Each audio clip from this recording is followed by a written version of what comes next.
थालीपीठ म्हणलं की आपल्या सगळ्यांच्याच आवडीचा नाश्ता, बऱ्यापैकी आपल्या सगळ्यांच्याच घरी थालीपीठ हे बनवले जातात। आजच्या व्हिडिओमध्ये बघणार आहोत आपण मिश्र पिठांचे थालीपीठ। साधी सोपी रेसिपी आहे, पण तितके छान खमंग खुसखुशीत असे थालीपीठ चवीला लागतात।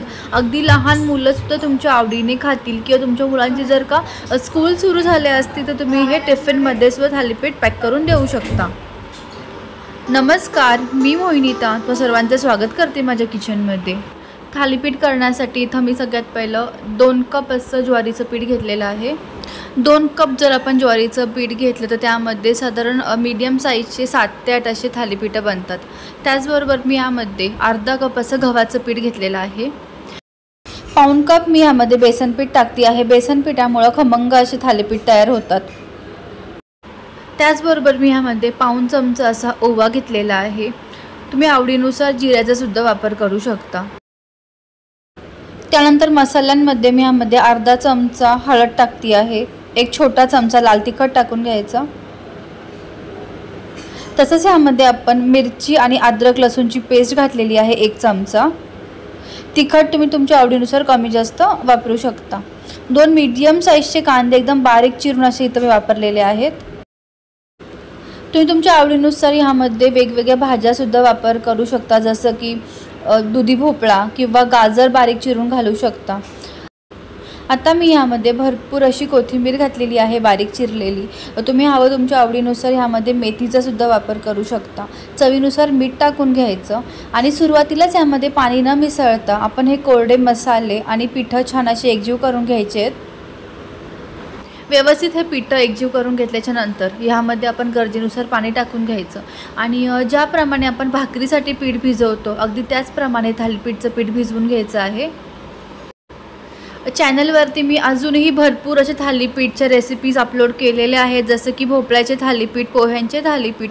त्या सगळ्या रेसिपीजची लिंक मी तुम्हाला डिस्क्रिप्शन बॉक्समध्ये दिलेली आहे, किंवा तुम्ही इथे वरती आय बटनवरती क्लिक करून सुद्धा त्या रेसिपीज बघू शकता।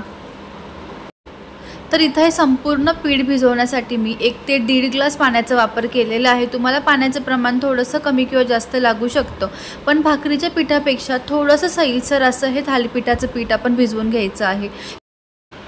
तर असं हे मळून घेतलेलं पीठ 5 ते 10 मिनिटांसाठी ओल्या कपड्यामध्ये झाकून साईडला ठेवून द्यायचं। 10 मिनिटांच्या नंतर पोलपाटावरती मी असा एक रुमाल ठेवून घेतलेला आहे कॉटनचा। तुम्ही कुठलाही कॉटनचा कपडा वापरू शकता आणि जसं आपण भाकरीसाठी पिठाचा गोळा घेतो तेवढाच किंवा त्यापेक्षा थोडासा मोठा आपण असा गोळा हाताने छान थापून घ्यायचा। प्रत्येक वेळी आपण थालीपीठ थापत असताना आपला हात थोडासा ओलसर करून घ्यायचा आहे, म्हणजे व्यवस्थित ते थालीपीठ थापता येतं आणि हाताला बिलकुल आपल्या पीठ हे चिकटणार नाही।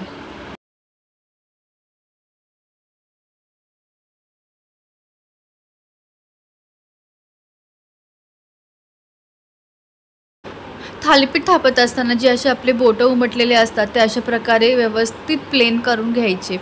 त्यानंतर ह्याला छिद्र करून घ्यायचे थोडेसे 2 ते 3, म्हणजे आपण जेव्हा थालीपीठ शेकतो ते मस्त आतपर्यंत खरपूस किंवा खमंग असे शेकले जातात। तर असं हे बनवून घेतलेलं थालीपीठ आता आपण तव्यावरती शेकून घ्यायचं।